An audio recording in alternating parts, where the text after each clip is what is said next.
거부 반응은 크게 통증, 충혈, 시력저하 등 세 가지가 나타날 수가 있는데 이러한 거부 반응을 그대로 방치했다가는 시력 회복이 어려울 수가 있습니다.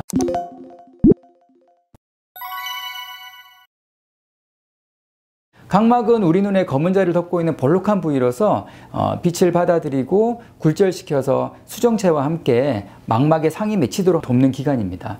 각막 반응과 혼탁은 투명한 조직인 각막이 다양한 원인에 따라서 불투명해지면서 외관상 하얗게 되거나 각막의 일부가 뿌옇게 변한 상태를 말합니다. 시력 감소가 주된 증상인데 혼탁 부위에 따라서 그 정도가 달라지게 됩니다. 그 동공 부위에 혼탁이 있는 경우에는 시력 감소가 더욱 심해지게 되고 동공에서 멀어질수록 상대적으로 시력에 영향을 덜 주게 됩니다. 동공 주변의 혼탁은 특별한 증상이 없을 수도 있는데 굴절 이상이나 불규칙 난시를 동반해서 시력이 저하될 수도 있으며 혼탁 주변부로 빛이 반사되어 눈부심을 느낄 수도 있습니다.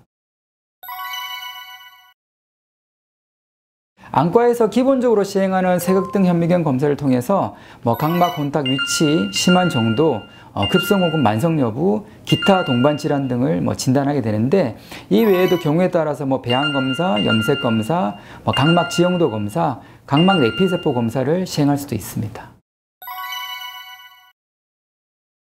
각막 이식 수술 성공률은 수술 전에 각막 질환에 따라 크게 달라집니다. 원추 각막이나 과립 각막 이상증 같은 질환에서는 이식 성공률이 90%까지 이르지만 화학물질에 의한 손상과 같은 경우에는 거부 반응이 많아서 50% 미만의 성공률을 보입니다.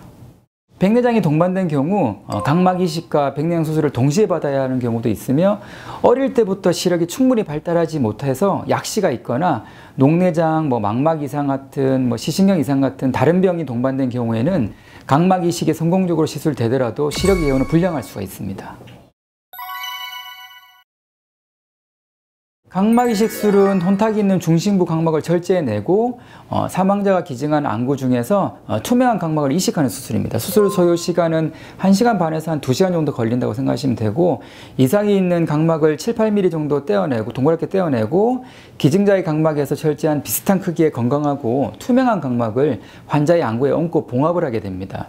수술 후에 약 일주일간 입원이 필요하고 각막 이식술의 1년 성공률은 70에서 90% 정도, 5년 성공률은 약 60에서 70% 정도 높은 편인데 환자 질환에 따라서 성공률과 최종 시력에 큰 차이가 있습니다.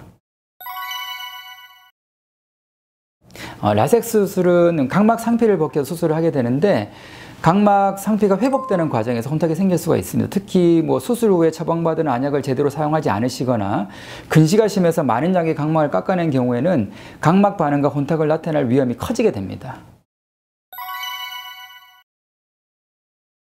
거부 반응은 크게 통증, 충혈, 시력저하 등 세 가지가 나타날 수가 있는데 이러한 거부 반응을 그대로 방치했다가는 시력 회복이 어려울 수가 있습니다. 이상 증세가 있을 때는 빨리 안과나 응급실을 내원해서 치료를 받는 게 중요하시고 거부 반응 외에도 일시적으로 안압이 올라가거나 백내장이 생길 수도 있어서 규칙적으로 안압과 난시에 대한 정기적인 검사가 필요하게 됩니다.